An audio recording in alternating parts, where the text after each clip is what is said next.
শুরু করছি মিলি গল্পের পার্ট 2।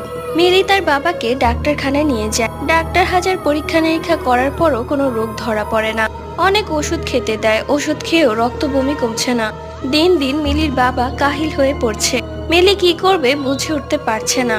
এক পর্যায়ে মিলিকে ছেড়ে তার বাবা একবারের জন্য চলে যায় পরপারে। মিলি একা হয়ে পড়ে, কারণ তার বাবা ছাড়া আর কেউ ছিল না তার জীবনে।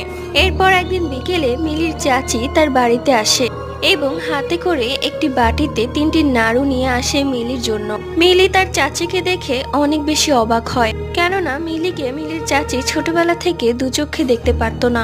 তাহলে হঠাৎ করে কেন নাড়ু নিয়ে এসেছে মিলির জন্য?